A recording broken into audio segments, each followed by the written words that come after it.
We can start, I think. Distinguished guests, dear colleagues, panelists, ladies and gentlemen, good morning, and welcome to the panel entitled "What Can We Do for the European Union? Western Balkan Contribution to the Conference on the Future of Europe, Voices from the Region." My name is Zoran Nechav, and I would be the moderator of this, obviously, stellar panel of speakers. We have today with us Mr. Jacques Mer, member of the French National Assembly, Ms. Alexandra Tomanic, Executive Director of the European Fund for the Balkans, Ms. Tanja Fajon, member of the European Parliament, Ms. Jovana Marovic, Executive Director of the Political Network and member of BIEPAC, Ms. Angelina Einhorst, Managing Director for Europe at the European External Action Service, Ms. Donika Emini, Executive Director of Civicus Platform and member also of BIEPAC, Mr. Roderick Parks, Director of Research at the German Council on Foreign Relations, Ms. Alba Cela, Executive Director at the Albanian Institute for International Studies, and finally, Ms. Nejma Jananovic, Associate Professor at the Faculty of Political Science at the University of Sarajevo. The rapporteur of this session is Ms. Jasna Jelisic, Head of the Western Balkan Task Force at EAS. So, under the auspices of the Prespa Forum Dialogue, this panel will be the first in a series of public and civic contributions from the region to the Conference on the Future of Europe.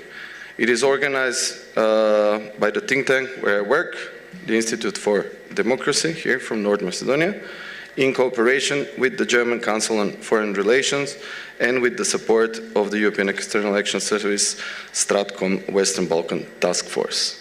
So it is officially the first regional contribution to the conference, event already registered on the conference platform. Once we finish, there will be a report that will be also uploaded on the platform so everyone can read it. The place where this first regional contribution is being made is significant as well. For people who care about the European Union and care about the Western Balkans, Prespa became known for a brave leadership and for reaching wise compromises, a place of mutual respect and of constructive diplomacy. It is seen as a symbol of finding solutions instead of multiplying problems, focusing on building friendship, first between neighbors. As such, Prespa Forum Dialogue is a natural place for the Western Balkan contribution to the future of Europe. In May 2021, the EU launched this conference, a new bottom-up and pan-European initiative aimed to give citizens, civil society and authorities a greater say in EU policy making. The conference offers a new public forum for an open, inclusive and transparent debate with citizens around a number of key priorities and challenges and will run until spring 2022. The Western Balkan region is a priority for the European Union, and the EU is already the main political, economic, trade partner of the region. People from the EU and from the Western Balkans do not only share common history and culture, but they also share a common future. It is then only natural for the Western Balkans to be included in the discussion for the EU's future. Listening to what citizens of the Western Balkans have to say in this exchange between citizens across the continent will enrich the debates of the Conference on the Future of Europe. The voices from the Western Balkans need to be heard in this context. The experts on this panel care about the region and care about the European Union, and this was the driving force to create this panel. What echoed yesterday in many of the discussion was that the Western Balkan is not in a good shape at the moment, and the EU is not in a good shape neither. So this is obviously one of those moments of help me to help you. Hence the title of our panel. Many people in the region are keen to start becoming the source of solutions. We exist and we want to contribute and help. We want to become part of the European family and not to stay anyone's playground for power politics.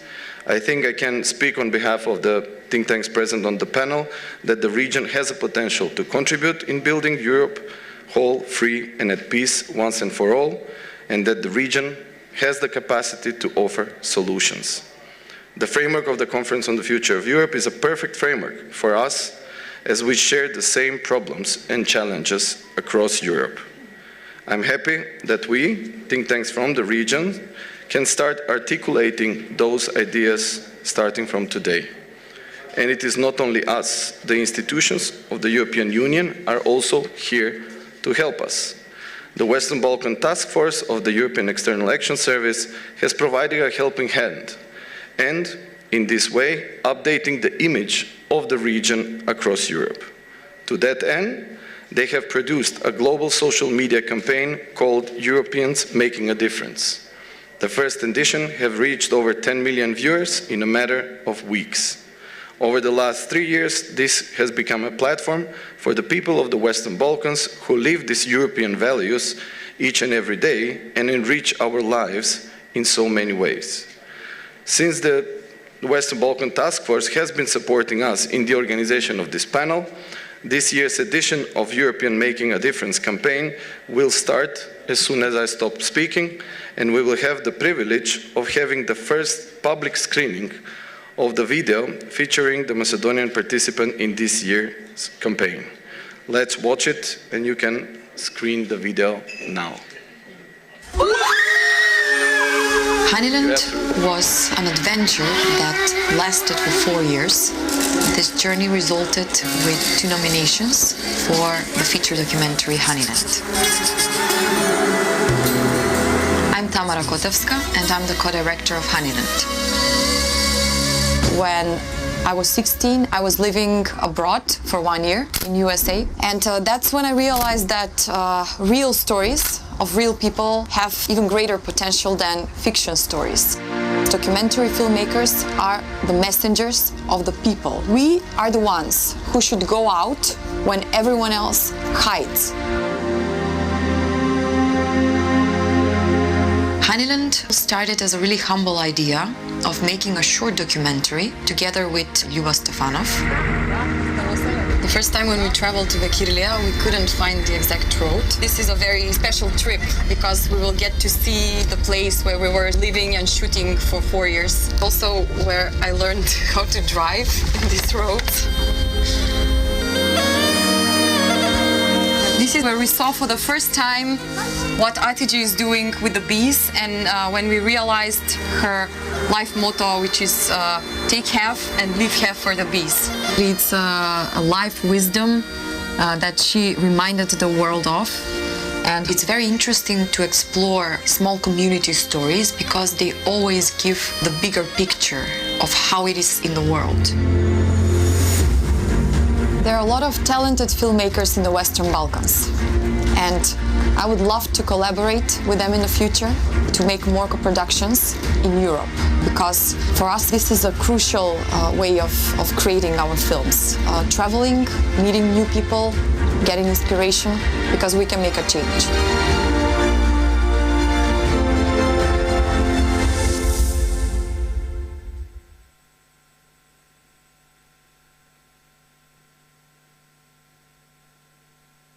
So while we watched it, this video has been uploaded on EA's social media channels, Twitter, Facebook, Instagram, YouTube, as well as on the Institute and the DGAP social media.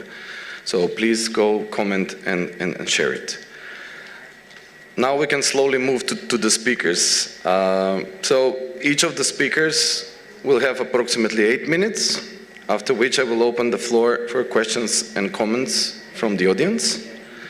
The panel is constructed in such a way that it will try to reach a consensus on the realities with which we are faced as a continent, as a first step towards devising a new, fresh and pragmatic approach towards the region. This is why we have one representative from a EU member state, or a EU institution, or a European think tank, and then one from the think tank from the region. So that's the whole idea. So we start with Mr. Jacques Maire. a member of the French National Assembly. I have to note that his contribution has been coordinated with the presidency of the French Republic, and I would like Mr. Mayor to focus on the core idea behind the conference. As we all know, it was a French idea. So what are the aims? What are the expectations? So we would like also to hear what is the French perspective of how the Western Balkans can also contribute in shaping the future of their own home and the future of the European family. So, Mr. Mayor, your 8 minutes. Thank you very much. Thank you to everybody and to the courageous ones who were able to get up early in order to be with us. For the people of my generation, I'm approaching my 60s. This is the third time in our professional life that we are engaged in such a process. First one was the Maastricht Treaty in 1992, then the Convention in 2005. I put aside a bit, I would say, Lisbon Treaty, which was very important, but not that much of a consultation. Then this one. And it's true that for people who are, I would say, newcomer in this kind of event, I'm thinking of the youngsters, we could imagine that this is a moment of, I would say, wishful thinking, trying to build a very nice picture of what could be the ideal Europe with a Christmas tree where everybody puts its own, I would say, elements for a nice picture. The history shows that this is probably a wrong way to achieve something. In 1992, I was in the French Parliament when my minister, who was there to, I would say, for the ratification of Maastricht, knew that there was a no in the referendum in Denmark. And so immediately we stopped the discussion at the Assembly and we decided to trigger, a referendum. And we were very confident because, Europe is something important in France. We managed to have it by a tiny majority of a few persons. Why so? Because at the very moment, people coalesce against, and this is an opportunity for all people who want to say no to something.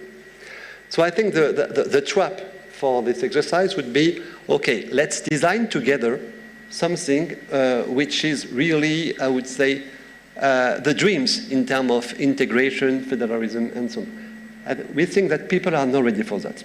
So what we are looking for is much more a kind of confirmation of what we should tackle, what we should aim at, what is expected from European people in relation to, I would say, certain topics which should be considered as a priority, maybe health, I don't know. And those topics we shouldn't, I would say, be considered as needed by the people. And in particular, some, I would say, things which could be seen as important in Brussels and in Paris, but not in the field through the evidence. So that's the first point. And as a consequence, of course, it's very important to have ideas, but let us not look for the ideal, the idea that nobody has in order to make it very different, but just be sure that what we will address as an output is very consistent with the expectations. That is the first point. So I wouldn't say no imagination, but I would say consistency and alignment to priorities of people.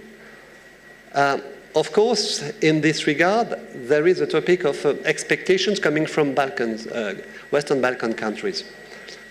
So the arbitrage was to say, okay, they are allowed to post contributions, but not part of the discussion, and in particular, the intergovernmental one. First, you can imagine that there is no, I would say, there is no consensus at all to make it a change for the constitution of Europe. So there is no consensus, and even more, there are some parts of the discussion which already want to stand as, I would say, as fighters. Maybe some of you have listened to the speech of Mr. Orban a few days ago about what does he expect from the convention. He expects the end of the European Court of Justice, He says it plainly like that.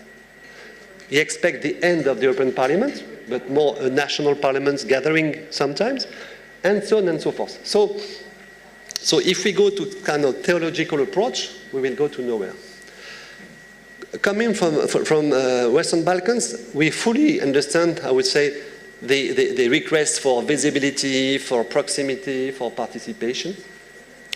I think what could be, in my view, and I would say, with all due respect, a bad idea, it's just revendication to be part of the system in advance or whatever. So, but more our contribution, your contribution to what can be, I would say, your input for the way Europe should work. And an example, you know, there is this kind of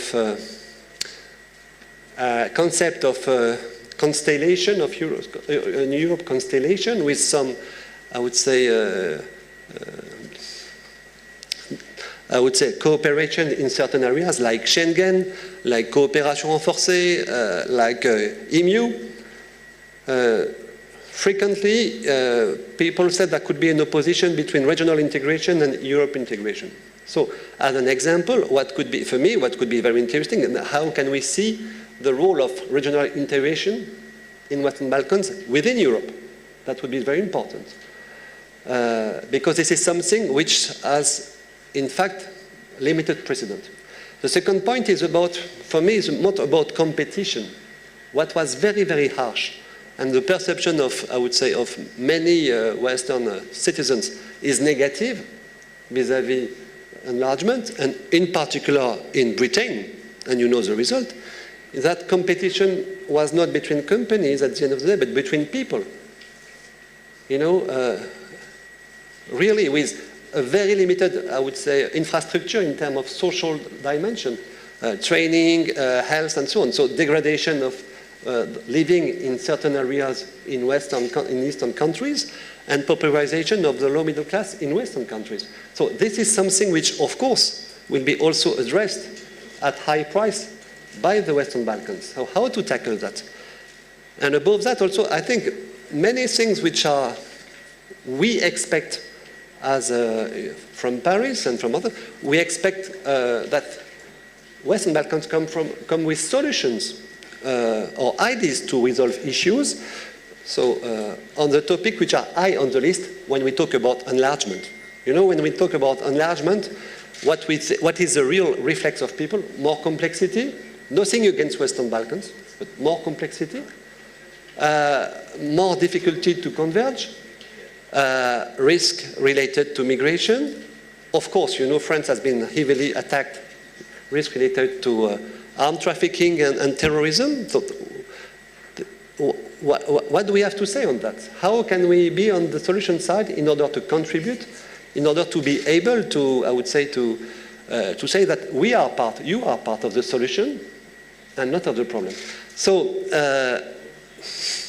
in a nutshell, just to conclude, of course, there will be, maybe there will be at the end of the day an intergovernmental conference. We will see it. We will see it probably under the French presidency around March and April. It will be a difficult moment for us to combine in the same time French presidency and the very moment of the French presidential elections. That's a challenge. But that's also a guarantee.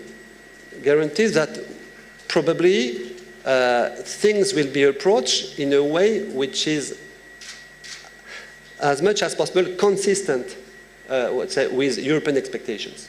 So it has been a risk.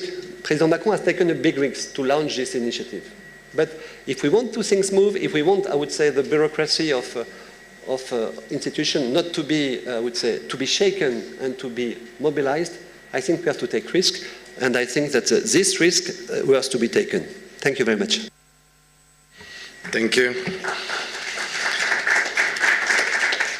Thank you, and good to hear that we can unleash our imagination to see what are our expectations from the process itself and how Paris is looking at. I think that there are numerous ideas on the table how we can phase in certain areas, but also how to find a way how we can advance the process of European integration. And definitely when it comes to competition, what is the request here from the Balkans is not only to provide competition between the countries of the Western Balkans, but also compete with the best in the European Union. Because we have seen there are also a lot of examples which do exist also in the European Union, and the letter that Orban published, there is also one mentioning of one certain country from the Western Balkans among this list of 6 or 7 points. Thank you, Mr. Mayor. Next in line is Alexandra Tomanic, the Executive Director of the European Fund for the Balkans. You have been supporting civil society and think tanks for quite a number of years. 12. And in your opinion, and based on the discussion of Mr. Mayor, what are these areas and how we can contribute to the future? Well, good morning, everybody. When I saw the timing of this panel, it was like, wow, the hangover session to discuss the future of Europe. I don't know if that's coincidence, but here we are. Thank you for your question. Well, looking at the state of the EU and looking at where we are and looking at the fact that there are no answers on how to bring the accession process back on track, I think that shows the deep crisis the EU itself is facing. And I think that here the Western Balkans can help, because we can help the EU remember that it initially was a peace project. And I think that once this is back really in the memory and in the consciousness, that a lot of other maybe stuck things will then develop from that. We here do remember lively, unfortunately, too lively, what war means, what the threat of war means, and how important peace is. I have the feeling that that's forgotten in the EU and that this has become a historic memory, which is of course good. But having that more present, I think, would really unblock other issues, because they would get a different relevance and importance in being seen like that. One of the questions was like, how do citizens of the Western Balkans see the conference on the future of the EU? I don't think they're really aware. I mean, nobody has spoken to them about that. The discussions on the EU were others, opening, not opening, chapters, clusters, intergovernmental meetings. So I really don't think that citizens are aware, and I think that this is a pity. Of course, it has been said many times that it's a pity that the Western Balkans are not involved from the beginning, not now informally and doing harm reduction, but really strategically from the beginning. A lot has been written. Corina Stratulat and Milena Lazarevic have written a great paper about that a year ago. So there was time and there was knowledge. And also let us remind us who the commissioner is, who is in charge. The commissioner is from Croatia, and in particular from Dubrovnik, so her hometown is literally surrounded by the Western Balkans. So it's impossible that we were forgotten. I think that this is really a big pity, because here we have really a lot of not only knowledge in the expert community, but we have a lot of creative people on the ground. Creative citizens that deal with all the issues that are even mentioned then as topics for the conference, like migration. When you look what happened last winter, we all remember these pictures from Bosnia of the camps where ordinary people jumped in and helped on this human basis. And I think that from there, a lot of lessons could be drawn. Another topic is the EU as a global player. How will that be possible without involving even parts of your own continent? Then health, we all live now through the pandemic, and we know that health it will not, or any virus will not have respect of EU or Schengen borders. So not taking into account the whole continent when speaking about health is short-sighted. And last but not least, environment and climate change, for example. The Western Balkans are the most polluted area of this continent, and the 16 thermal power plants that are located in our region pollute more than the 250 we see in the EU. So any climate or environmental plan for the EU will just not be possible or will lose its value without including the Western Balkans from the start. And this will have not only environmental effects, but also potentially economic effects. The climate law that has been adopted just 2 days ago, where carbonization will be priced, will become an economic problem also for this region. So we are really talking about jobs here, because a foreign investor, I mean, our region trades around 70% with the EU. So the EU is the biggest economic actor, regardless of geopolitical games. When we speak about economy, it's the EU.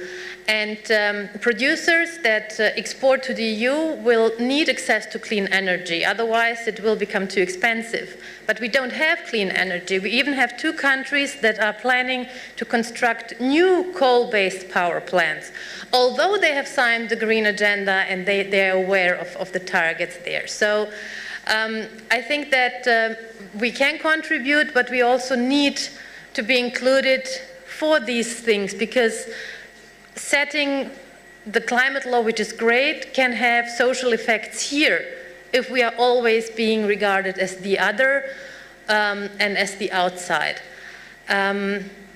So really starting to look in causal consequences would be very helpful.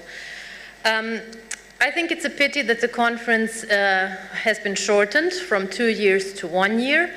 And even though it was late 1 year, so 1 year people were ready and were listening about it, that it's coming, when you go at the platform, the figures and the numbers there are, for now, really disappointing, because after 2 months, it's less than 20,000 people that have registered so far. And when you go into the different topics, sometimes it's only 500, 800, it's a lot that are actually debating about these topics. So I would like to see it as a pilot. So in any pilot, you make a lot of mistakes, you learn a lot of lessons, and I would like to see this kind of participatory mechanism being established on a maybe more regular basis, and then there would be space also to include the Western Balkans, because it's a conference, last but not least, it's a conference on the future of Europe and not on the future of the EU. Thank you. Okay, thank you.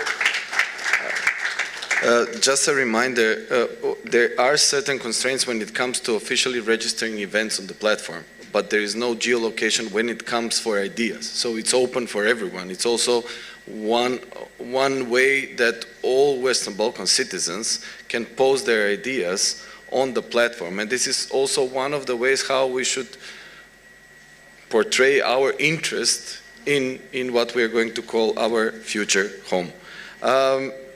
Thank you, Alexandra. Ms. Fajon, member of the European Parliament, obviously a known friend of enlargement and the Western Balkans also. The European Parliament is one of the signatories of the Joint Declaration on the Conference on the Future of Europe. So it opens the door for also national parliaments, but also civil society organizations to contribute and to try to influence the process through the European Parliament. So can you elaborate a bit on that, and also what are the expectations from the side of the European Parliament as one of the signatories? Thank you, and good morning to all courageous people that want to discuss about the future of Europe at that time of the day. Why am I saying so? Because I see we have a big challenge. I'm coming from Slovenia, and I very much lack the debate about the European issues or about the European future. And it has not been many years since Slovenia joined the EU in 2004 with the biggest enlargement.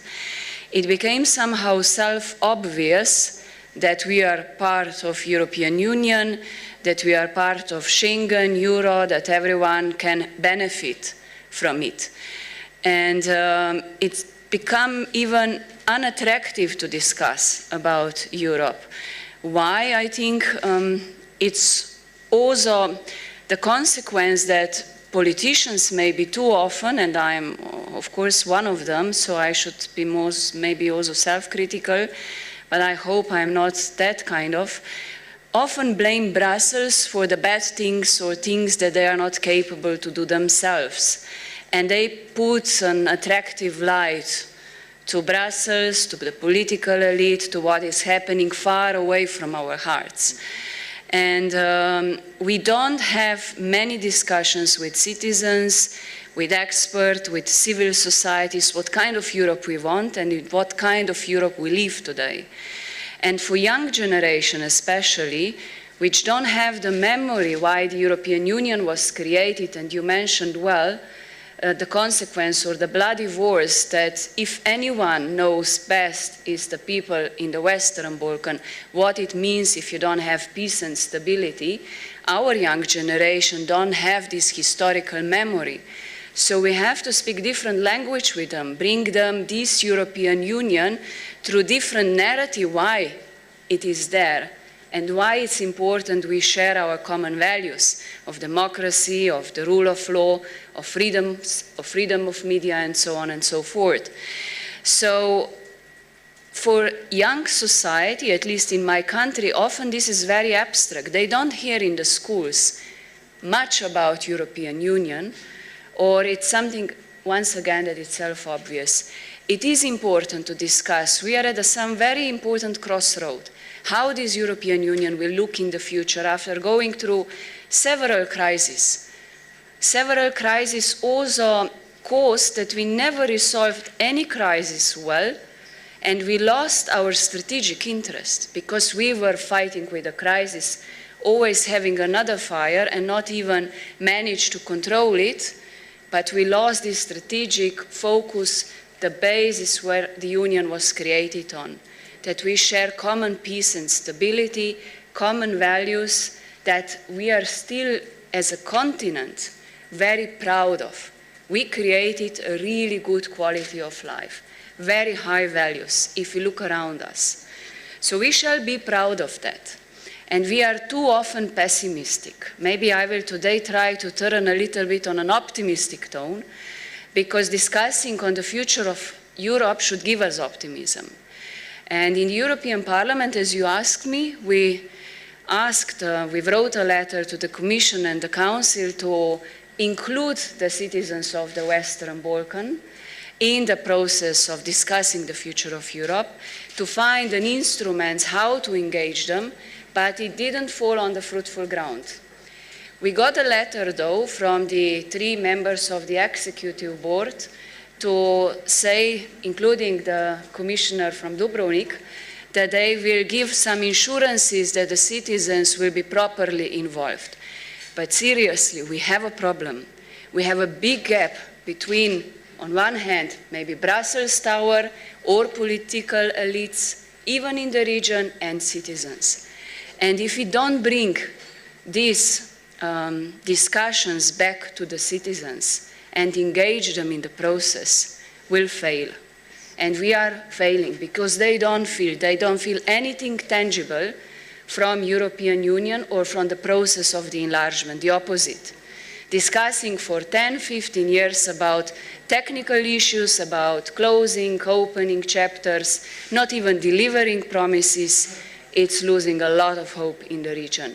And then even on the top of that, having countries in the EU that are not anymore following the values, and they are still there and having great power and taking great money, it's also bringing a lot of not credibility to the EU. So I sincerely hope that for me, as I'm really close to the region, this region has so much inspiration. It has such great potential and knowledge and fantastic youth generation, young people that really want to be engaged. That when I speak with them or bring them to the European Parliament, I'm impressed how much knowledge there is and how much they want to be empowered. So it's really also a big responsibility from politicians, from institutions, to give them their voice so they can contribute a lot. We have common history, and we have this region is so full of diversity. It's so rich, and this is such a privilege and advantage to learn from each other. And why I strongly believe that today we need each other more than ever in the past is that we live in a globalized world. We have much bigger challenges around us. when we talk climate change, when we talk energy dependence, when we talk terrorism. Everything around us, not a single country in this continent can fight on its own. It's a globalized world. These are different challenges today. That's why we need each other more than ever before. And this is what Europe is about, and our future, and our values. And I think we should be proud of that. And convince young people. I mean, I would love to see a big grass movement of young people all around Europe to fight for our values. I know this might sound abstract, but like they were fighting for climate change or for clean water, why not to fight for values, for freedoms? This is something I often hear from young people, and that could be maybe something to engage them to. Europe is a precious thing. We can lose it.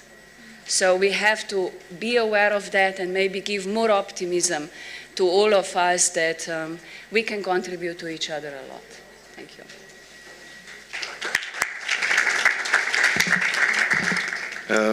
Thank you, Ms. Fajon. Yeah, listening to you, I came up with the idea because obviously if the Commissioner Šuica wanted guarantees that it will be actually the citizens that will provide, we can devise a strategy how we can actually provide her with those guarantees and organize with the support of the European Parliament or the External Actions or the Commission, regardless, to provide guarantees that will be actually citizens that will be consulted through the process and manage to organize events in the Balkans. We have the Slovenian presidency, and we can do much more and to provide actual recommendations or talk to citizens in order to find a way how to discuss the future of Europe.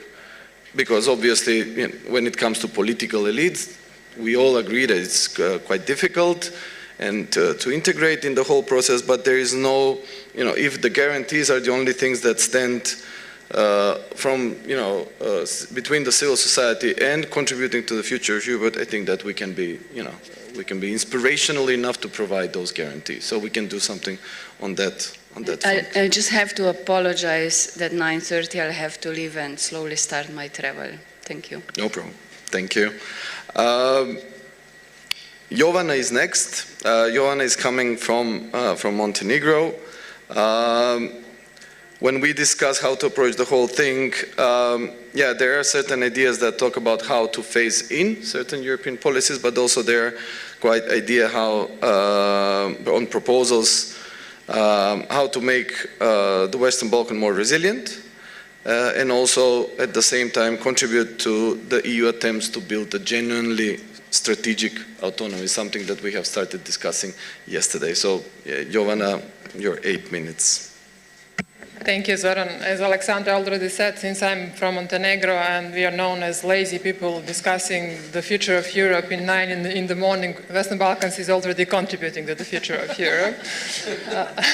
So we already heard that the European Union had lots of problems how to connect the citizens with the EU institutions, and that problem was obvious during the previous enlargement waves, meaning that there was lack of confidence in the EU institutions and lack of understanding how the EU functions, and also lack of connection with what is happening at the EU level and the EU's policy. So I think that including the citizens of the Western Balkans already in some stage and some policy, at least in discussion on the future of Europe, is something which can help in avoiding such issues and problems in the future. And that's something which is really issue at the European Union level. It's not just lack of democracy at the supranational level or at the level of member states. It is also that the EU has to build this connection with its own citizens and to be more like understandable to them. The second thing is that the EU's policy towards the Western Balkans so far had lots of ups and downs, and in that sense, you know, like trying to build the new approach and trying to strengthen democracy and the rule of law in the Western Balkans, it's always that sanctions are at the center of such policies. So this is also the case with the new enlargement methodology, and that's something which there are some model of incentives and sanctions there in the new enlargement methodology, but the part with incentives is really not well discussed or well explained in the new methodology. So I think that this inclusion of the citizens, and also at least at some meetings, politicians from the Western Balkans, is something which should be understand as a gradual integration as part of the incentives which should help the building of the rule of law and democracy in the Western Balkans. Then there were a set of focus groups recently. Donika was also there with me.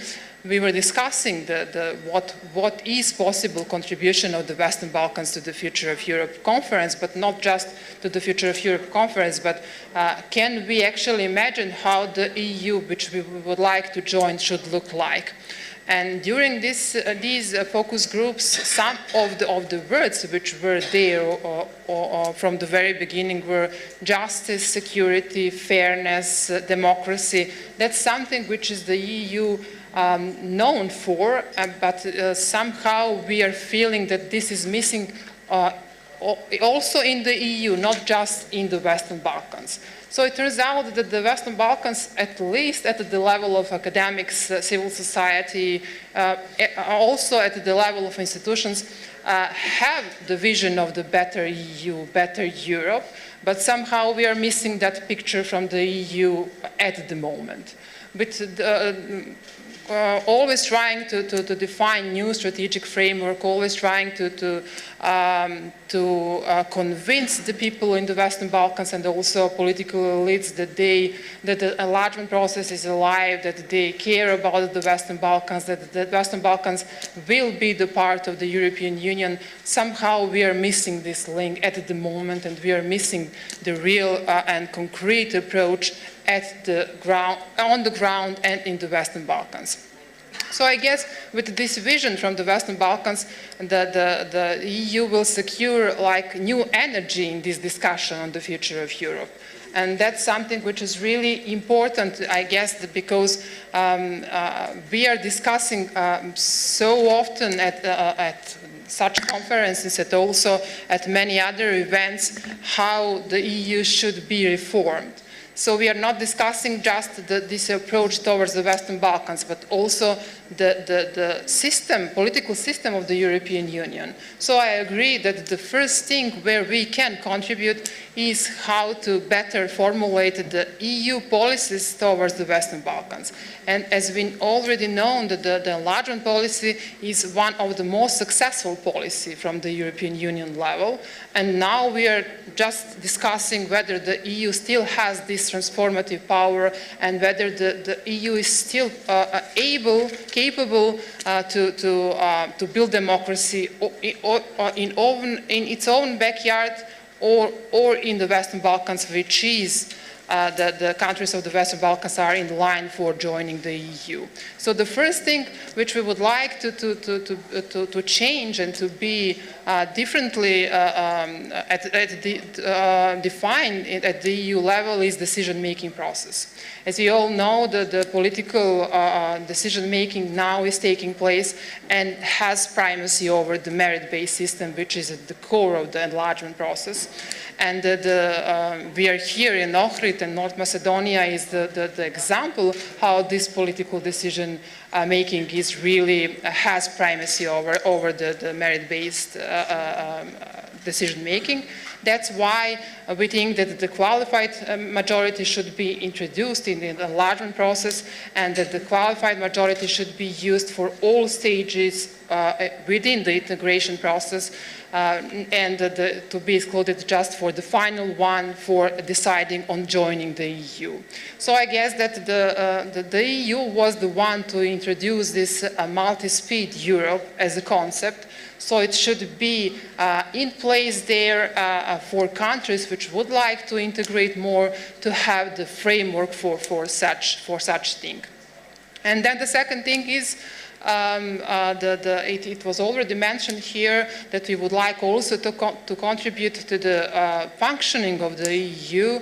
I was researching for some time the lack of democracy at the EU level, and my idea is that the EU should strengthen the federal elements in its functioning. That's something which is, I guess, common for French position, but it's something which is like impossible scenario at the moment.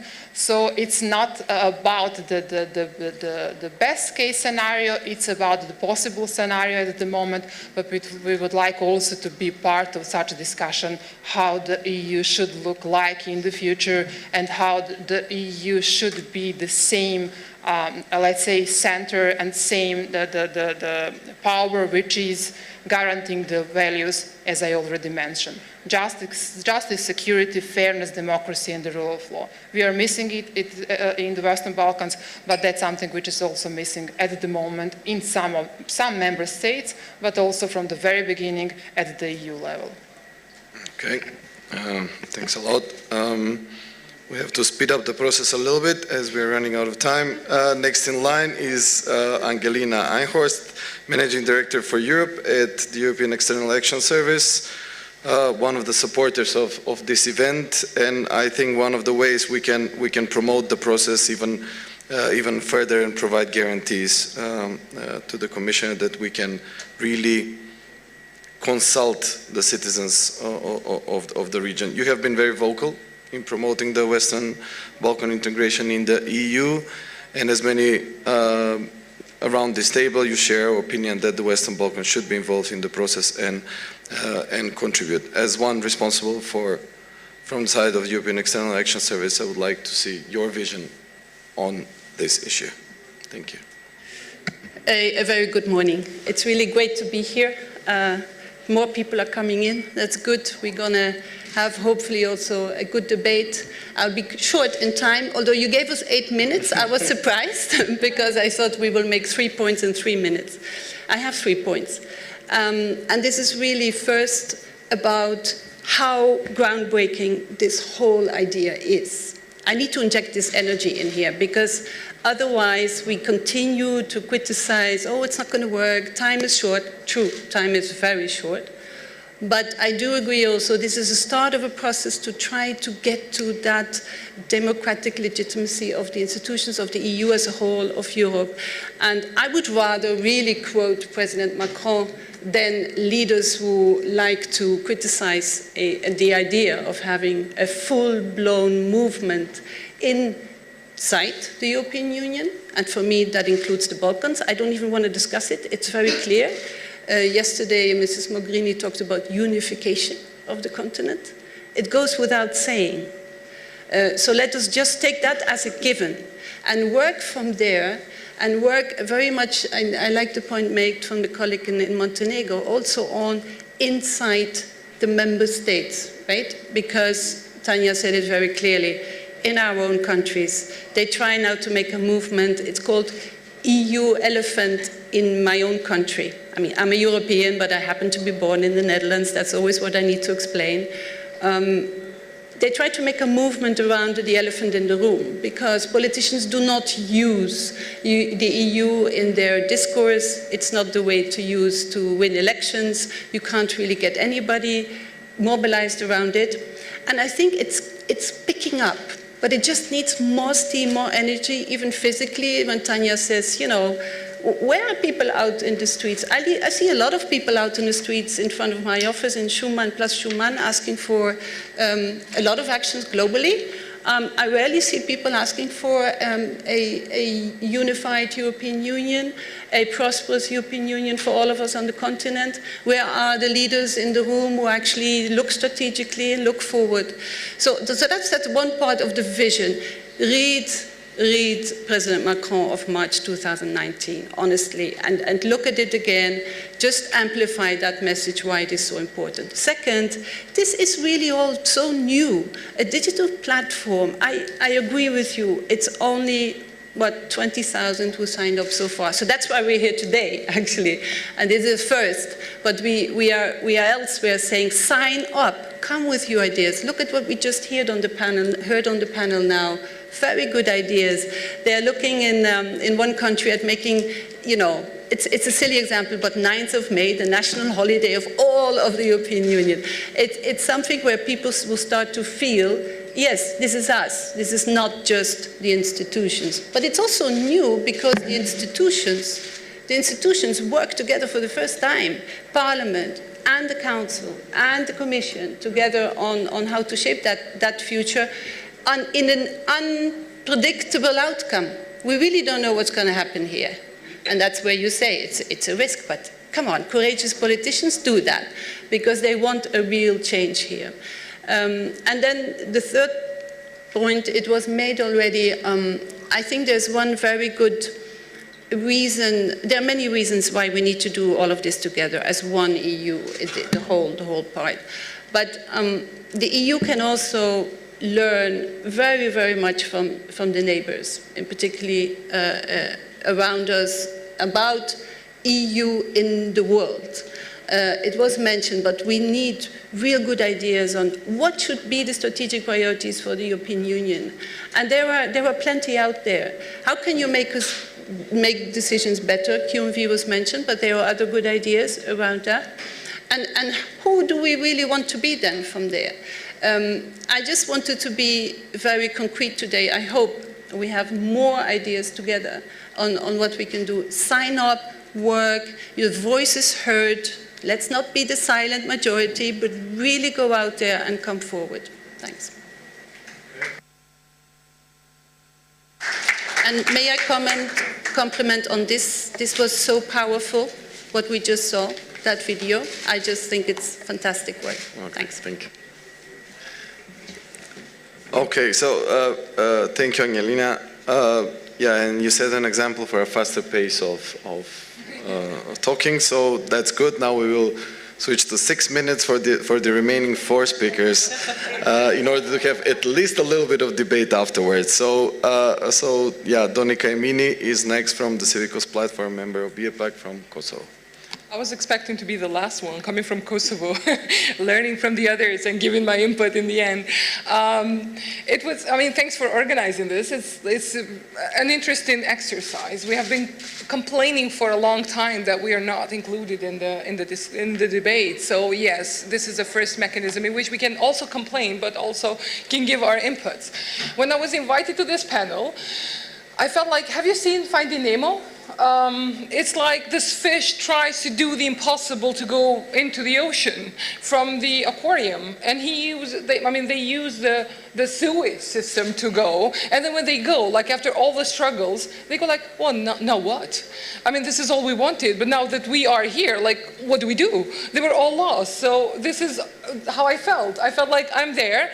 I have the opportunity to contribute, but what do I say? Because for a very long time, since the beginning, we actually were the receiving end. We never thought of what we can do for the EU. It was always what the EU can do for us. Even for like the very, very small problems that we have at home, we think first of the EU and then of our national governments, which then explains how this relationship has been built for years. So that's why we all read the Corina's and Milena's paper, because that was the only thing we could find, and that it speaks volumes about how little we actually talked about this issue. Then I started this exercise, which was very hard. But then the first thing that came out was how we can strengthen the EU. I mean, outside of this public consultation, in a way, platform that is ongoing for a year, what we can do for the EU is CSDP missions. I mean, the French just mentioned the security challenges through which I believe that the Western Balkans, in a very short time span, from a security consumer became a security provider. I mean, the CSDP missions in which the Western Balkan countries contribute are large number, and including Serbia here. I mean, there is a very interesting mission in which the Western Balkan countries are deployed in Western Balkan countries. I mean, being the Bosnia and Herzegovina, in which also North Macedonia has presence there. So yeah, security. Security and stability, and this is what we can offer, because I mean, we have been the recipient. I'm from Kosovo. We were the lab. I mean, we were the country that received the most presence of international missions. And in Kosovo, the EULEX mission is there because the locals made sure that it continues. I mean, every representative that comes there comes for up to 6 months. It is the locals that actually ensure continuity of the mission. So CSDPs are very important. Terrorism, I mean, I have seen a lot of countries from the EU learning from Kosovo on how to fight violent extremism, because we were very efficient in actually responding to it, preventing, not just, kind of fighting, which was, something that in the EU still is very, very hard to take off. So this is the first perspective. The second perspective is the enlargement, completing the jigsaw. I mean, I've learned a lot about the EU normative power, and what started in 2003 can only be completed with close cooperation of the national government. If there is no political will and work from the national governments in the region, we cannot do that. So what we can do is just help the EU become the global actor we always wanted it to be. I mean, the contribution that the EU gave in the third wave of democratization is immense. So why can't the EU be successful in the Western Balkans? So being successful in Western Balkans is not success just for us, it's also for the EU, finally completing that puzzle and becoming even stronger with a region in which, they can call it a success. That you cannot do in the Eastern Partnership countries, unfortunately. I mean, that region is way much more complex than the Western Balkans. So pick the easy battles and be successful there, So it's a two-way communication in this regard. And the last one is, like the freshness and the energy. I mean, look at us. We woke up so early to talk about the future of Europe. Who will do this in the EU countries? You are constantly talking about this lack of willingness of people to actually contribute. We are learning these tools. Public consultation platform is attractive in Kosovo because it's newly introduced, mechanism. It's like for the first time someone is asking us what to do with something, and we are so proudly, kind of participating in all of these. So why? I mean, this energy, this freshness is there. And lastly, I mean, yes, the platform is there. We can register, we can contribute. What we need is multi-frontal approach from the EU, but also national governments to teach us how to do it and to teach us that we can contribute. And it's a normal public consultation process. I mean, we don't have to be exceptional. What we need is just, provide inputs for things that matter to us. And there are a lot of those. I mean, look at us. Without, even officially included outside of this discussion, we have already participated all over the Balkans with Jovana, asking people, what do you want, the EU future to be? And they speak about values. They want to safeguard the values and use us for good. And then this is something that is an added value to this entire process. So yeah, happy to be here, and I hope we will continue from on now and onwards. I'm looking forward to receiving the group in September in Kosovo and see how Kosovars want the EU to be. So thanks a lot. Okay. Good. And this is an example if the EU sets a pace that we can follow, and we have the capacities to follow that pace. Okay, next in line, Mr. Roderick Parks, Director of Research at DGAP. So we have heard the position of the initiators of the conference. We have heard the opinion of the institutions.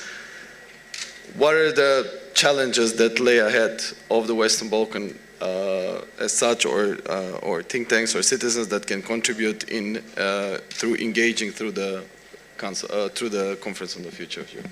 Okay.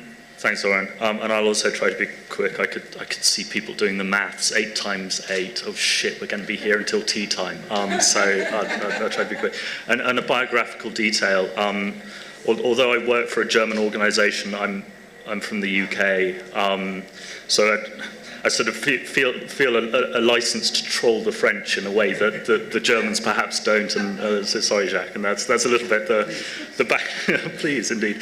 That's a little bit the sort of background to what I'll say. I think the Western Balkans can use this sort of French-inspired consultation process to push back a little bit against French geopolitical interests when it comes to sort of EU foreign policy, and I think I'd make the case for that. So I think there's a fair amount of cynicism at the moment about the conference on the future of Europe. The idea that it's a sort of pretend listening exercise designed to give some kind of legitimacy to a sort of pre-cooked agenda for the EU, and there is, I think, some truth to that, including in the field of enlargement and foreign policy, that we have this sort of Franco-German agenda around EU autonomy and EU, a sort of geopolitical EU.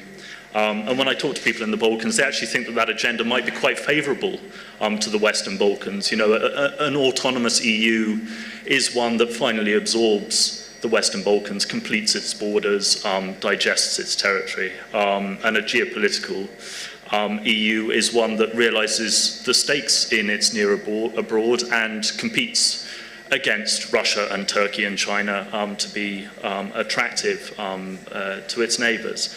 Our sense, in my institute anyway, is that the agenda around EU autonomy and a geopolitical EU, as it currently stands, is incredibly negative for the Western Balkans, and that a process like this is a good opportunity to push back against it.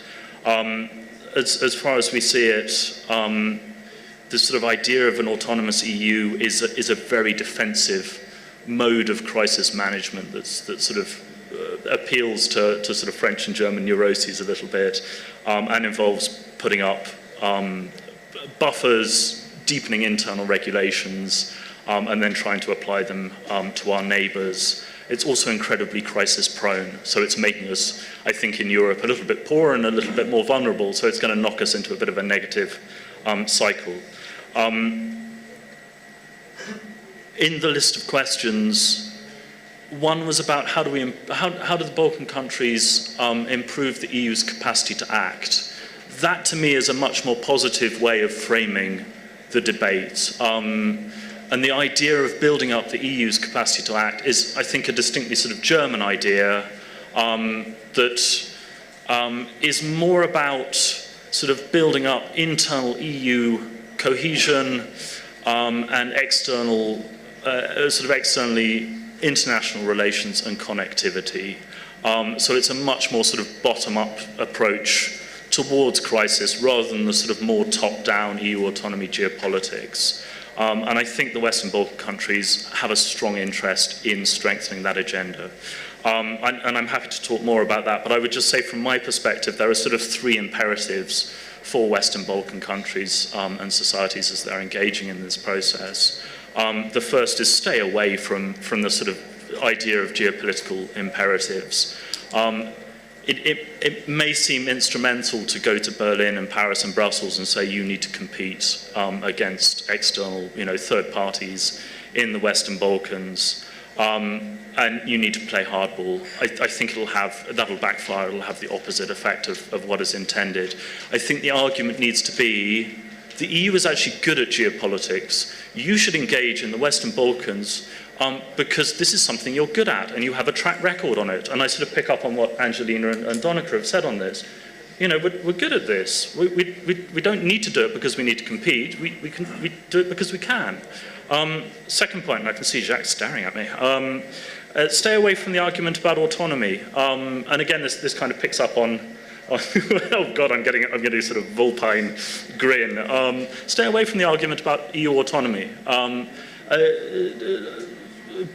Do as Donica said. What did the Western Balkans learn from a decade of crises? What can they contribute? And they can. I mean, I spent a lot of time in the Western Balkans during the migration crisis.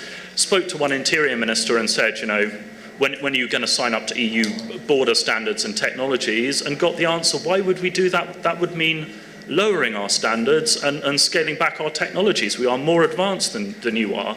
That's a useful lesson for Brussels to get. Third thing, and sorry, I'll stop with this, I think it would be useful for the Western Balkan countries to correct our history a little bit. There is a narrative in Berlin and I think Paris at the moment that says we were naive in the 1990s, we believed in the end of history, we launched big, optimistic, open-ended processes like Schengen, the Eurozone, enlargement, etc. And now these are sort of coming back to bite us. As I remember the 1990s, we launched these processes not because history had ended, but because we saw the limitations of traditional conflict resolution tools.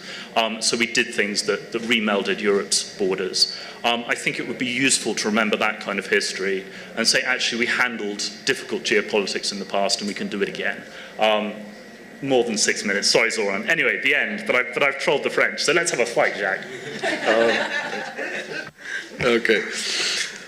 Thanks a lot. I guess this will spark a debate afterwards. So the last two speakers are Alba Cela from the Albanian Institute for International Studies and Nejma Đađanović from the University of Sarajevo.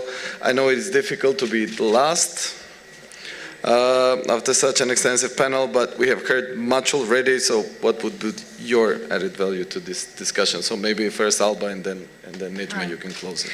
Thank you, Zoran. I'll take a few seconds to say that it feels good to be here in Ohrid, especially after the last, I don't know, is it fourth, fifth time that we get denied the next step of integration together. So it feels like group therapy to suffer together. And I was looking forward to this, and it does the trick. Also, the title of the panel, I mean, how can we contribute to the future of Europe? In the beginning, like most people, I thought this is a missed opportunity. They did not include us. Well, but actually I've come to change my mind that seeing the determination of all of us, of colleagues, even which are not in this panel, but doing work in this field, I thought, well, we are doing this, we are knocking on the door, we are going to persist, and we are going to get heard. So there might be a way, it's not the formal way, but if we persist and if we have creative enough ideas, then we still can make a difference, and this is what gives me a bit more hope.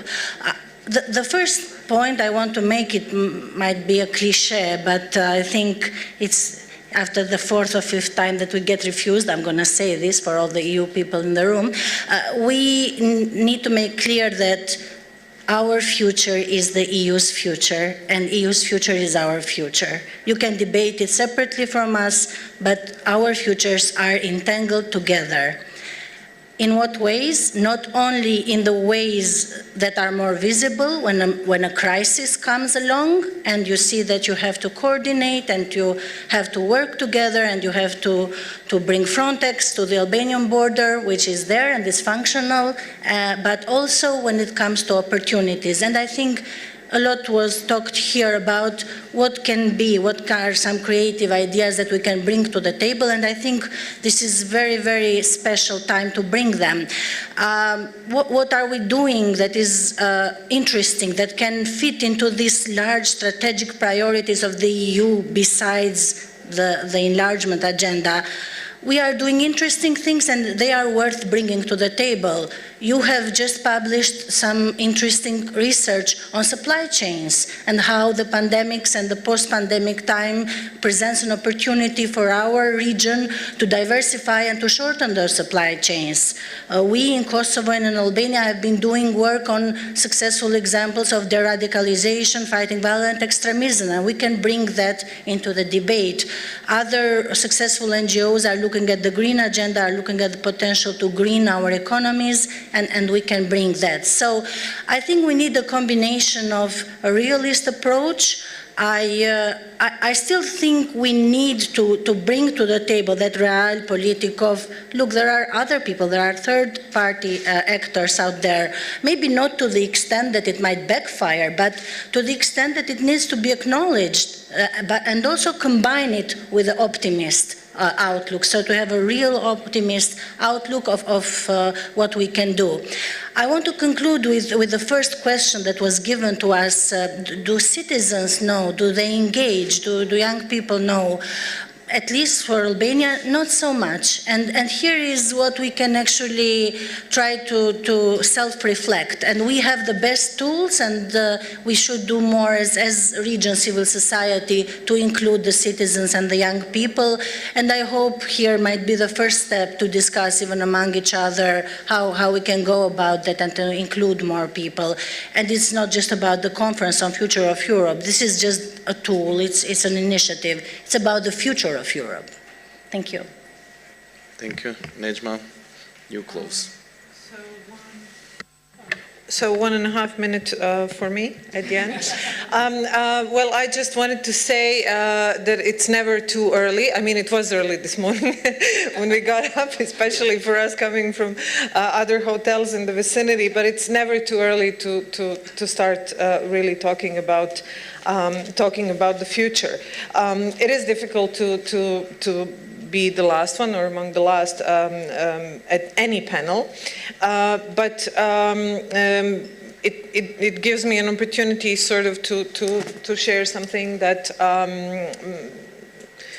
that is authentic a bit, as I have my own platform. I teach at the university in Sarajevo, but I also teach at some of the universities in the EU countries. So I have my own platform. I work with students. I teach courses that are related to the European Union.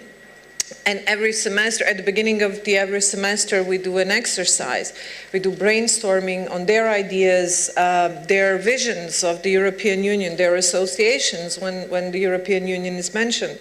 And it's a very useful tool for me, not only to test the level of knowledge or the general information that they have, but also of the ideas that they have.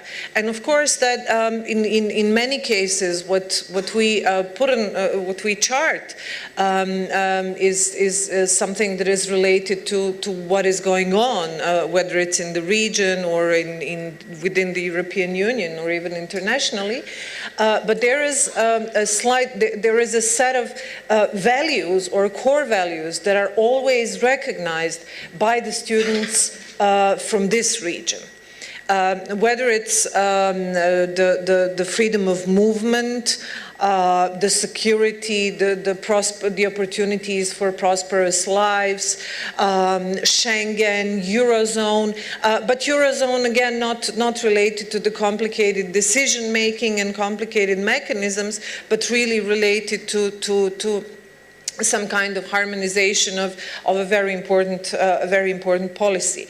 When I work with when I do the same exercise with my students in the European Union, whether it's Ljubljana or Salzburg, there is a different feedback, and their ideas are quite different. Of course, again, they are shaped by the events to a great extent, but they have a privilege to take for granted some of the benefits of the 60 years of the integration process. And their ideas are different. They do not talk about core values, they talk about concrete problems, and they talk about concrete expectations, what the EU is supposed to deliver and is or is not delivering. So there is a striking difference when we talk about the European Union, even with that generation, depending on what kind of benefits you already have and take them for granted, or whether you're fighting to get to some of these benefits. And I don't doubt that there will be a great interest among the young people from the region, whether they're in the region or studying abroad, to actually take part in shaping this discussion. So I'm slightly more optimistic about the participation of that generation. For all of us who are old enough to remember the first convention on the future of Europe, I have to say that in that aspect I'm not very optimistic. I'm optimistic about the young people, but I'm not optimistic about this process, in the sense that the last time the future of Europe was debated more than 20 years ago. The European, not only did the process fail to launch, I mean, we all know how it ended up, but the European Union ever since went through a number of crises without resolving a single of these crises. And that is, to have this kind of discussion, back then you had an elite-driven process, but at least there were people who you could have criticized or debate with when it came to the ideas. This is not an elite-driven process, but again, we don't have an idea of how it might end up. Not only in the terms of solutions that we might get, but also what is going to happen with all these recommendations. Who is going to take them up? Who is going to shape them in a platform that will who is going to work on configuring the European Union.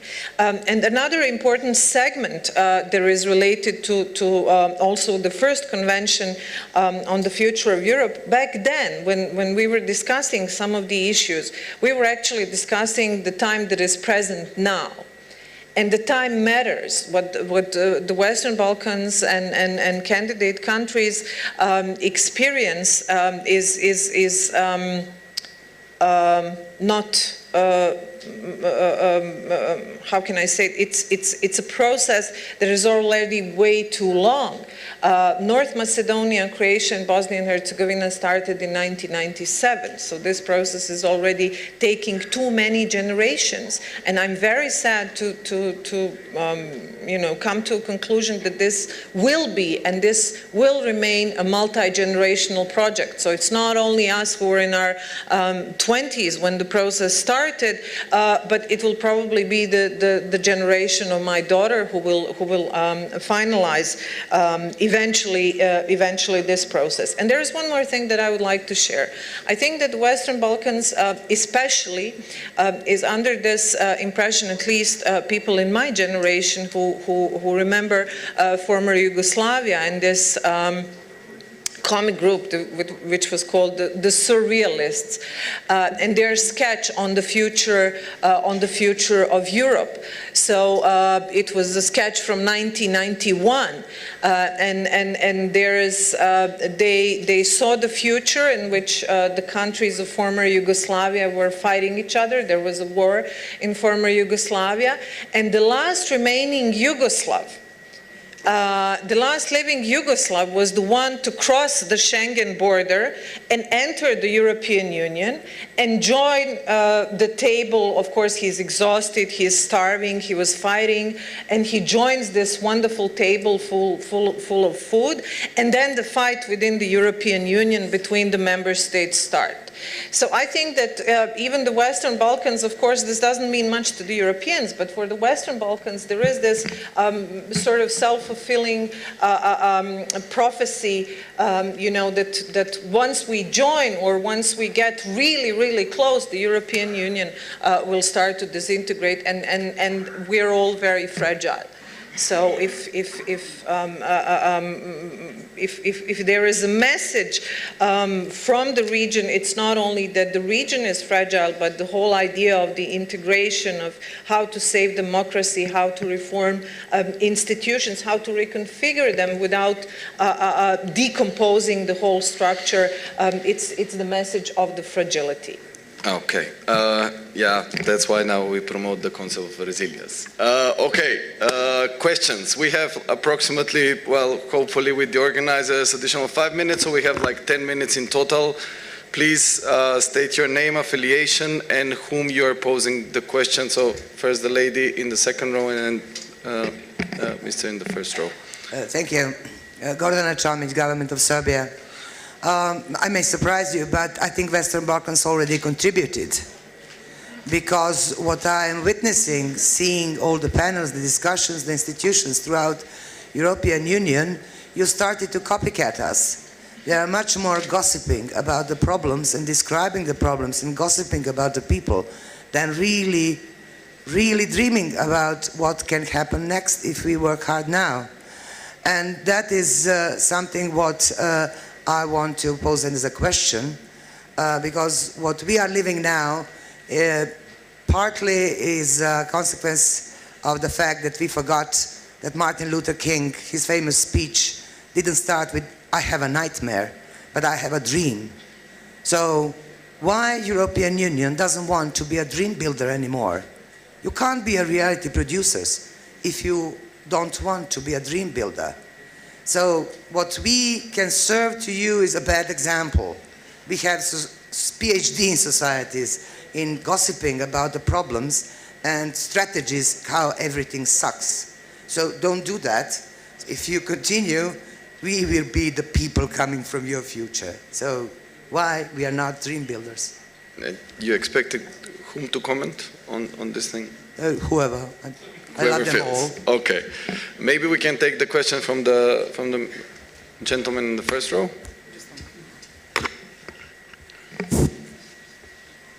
Thank you very much. It's rather comments, unfortunately. First of all, again, I mean, I don't like this title of Western Balkans. As a Balkan country, a candidate country from, you know, I mean, Turkey, I am the Deputy Foreign Minister of Turkey. So, my British colleague, friend, tried to portray Turkey as an enemy or as, I don't know, you wanted to put Turkey against the EU, against the Western Balkans. I think it doesn't fit with the realities, because we restore a couple of mosques and bridges in the Balkans, because we invest $20 billion, because we run some of the airports in the Balkans. Does this really mean that we are a threat? Okay, so maybe I misunderstood. Okay, what can we do for the EU? I can say that as a candidate country, we are doing a lot. Actually, we are, you know, having the burden of migration crisis for the time being. I don't know how many irregular migrants we have in so-called Western Balkans, but we have 4.2 million in Turkey. So already Turkey is doing a lot for the EU. Few recommendations, by the way. Although we are not invited to the conference, we are having our own debate in Turkey for the future of Europe through civil society, through citizens' participations. We will share our recommendations, whether you like it or not, in Brussels, but already I can make few recommendations.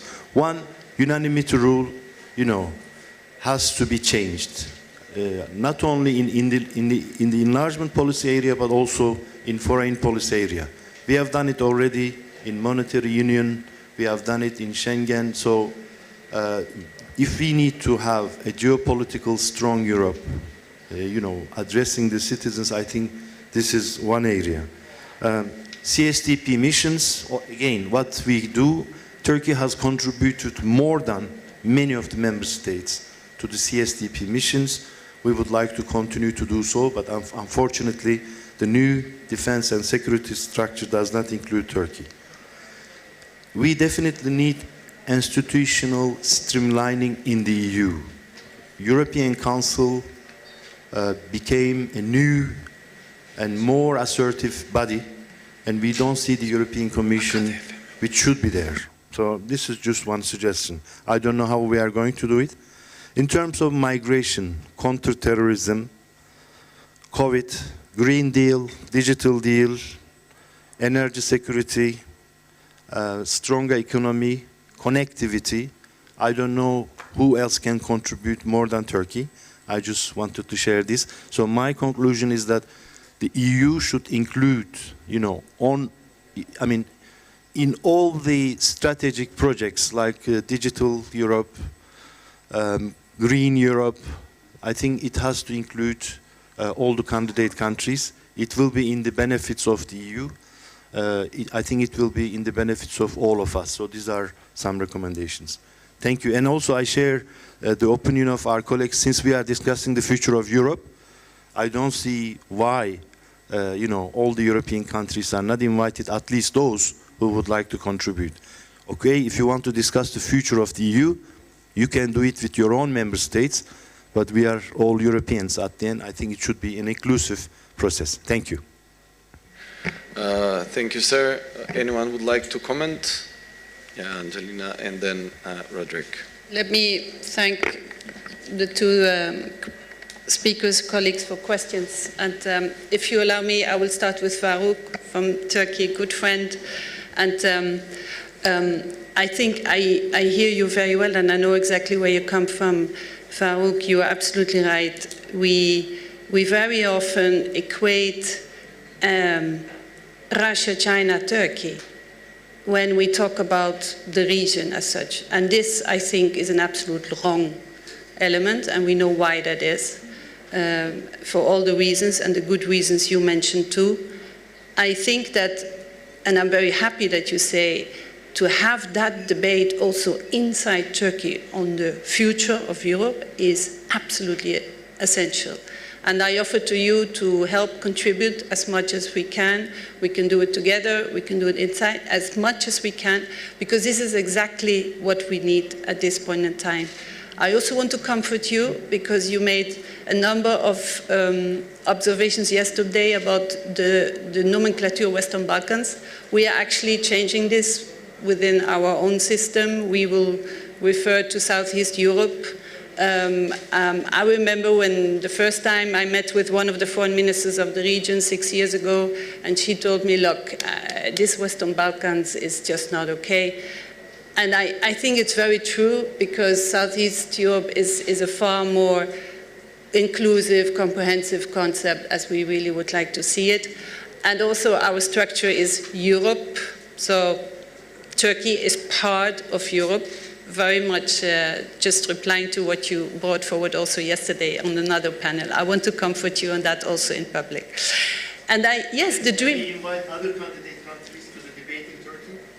And yes, why not? But that is also what I think is actually very useful about this exercise, that, you know, citizens from this region are in the EU member states debating, and not just amongst yourself, but also with, or in Turkey or in other countries.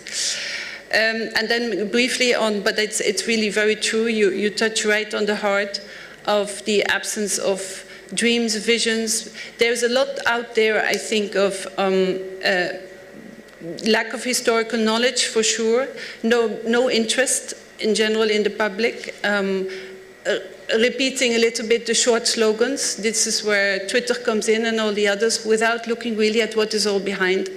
Frankly, I think there's a lot we need to do there to push back, and that's why I referred earlier to a vision. It's not because it's a president of a country, but we need that vision collectively, and we need to carry that forward. So I'm very grateful that you brought that here. We have, though, a lot of good things to learn as well. It's not just this. Yeah. Yeah, so very, very quickly, I genuinely am your British friend. And my point was precisely that I think there is kind of messaging at the moment in the Western Balkans that they say to the EU, you need to be geopolitically competitive and engage in the Balkans, because otherwise China, Russia, Turkey. And I think that's precisely the wrong argument, that we need to engage because we can and because it's part of Europe. So I absolutely don't put them in the same category, and I don't think it's a good argument for engaging in the Balkans. If outside powers do engage in the Balkans, then that can be a very positive thing. Motivations of three countries are very different as well. I understand that as well. But our motivation is exactly what the EU wants. What NATO wants. We're on the same page. Was I clear or not, Zoran? Right, good. So we started with as we have a family photo, so we started with Jacques, and we will finish with Jacques, and then we have to go to take a family photo outside. So Jacques, please close the panel. Thank you very much, and I was very happy to have a chance to come back to certain assertions which were being a bit harsh. First of all, of course we have to take risks, and we do not take risks anymore on Europe generally, in Western Balkans, in the rest of Europe, except for some persons, and we see the reward. Okay, we are in Prespa Forum. They took risk, they got the reward. For the first time since Mitterrand, Macron decided in 2017 to raise the blue flag and to say, I fight for Europe. He won the elections. 2 years after, 2019, he said the same thing. Everybody said it will be a mess. We won the European elections 2 years after. So it means that we don't have to be ashamed, and it is sure that in every society, if we have only defensive, I would say, stances about Europe difficulties, we are not able to solve any crisis, which is completely false. We solve many crises, and I don't have the time to elaborate on it. Of course, we will lose, but if we raise the flag, we win. Because there are people who want to commit for positive values. And that's why values are so important. And one single point about state of rule of law, I didn't address it, but there is something which I would gather all of us. Turkey, candidate country, EU, which is the Council of Europe, which is the European Court of Human Rights. And when we see the level of implementation of these decisions by the different member states and by the candidates, I would say it is a lesson to be drawn. And do leverage and make pressure as much as you can in this institution when you're part of in order to ensure the application of this judgment. That is very important, and that is a strong point. Last point, if you also about geopolitics, I didn't get exactly a kind of, I would say, false opposition that Roderick made. For me, it's very simple.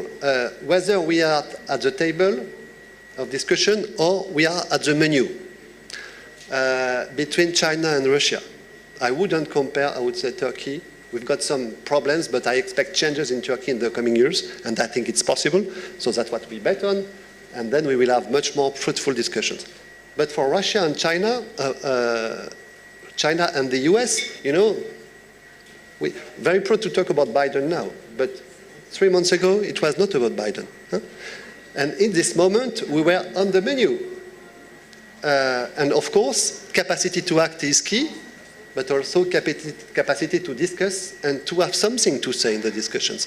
And the way we tackle about trade disputes, and I've got many examples, we tried to make Europe live. And it's true that there might be a French, I would say, perspective on that which is specific, and by the way, it's a responsibility. We represent Europe at the UN Security Council, and we feel it very important that Europe exists. It's not a shared, I would say, participation now, because we are not integrated in terms of foreign policy. We have cooperation, but it's not an integration. But this is, of course, based on capacity to act at 27. Thank you very much.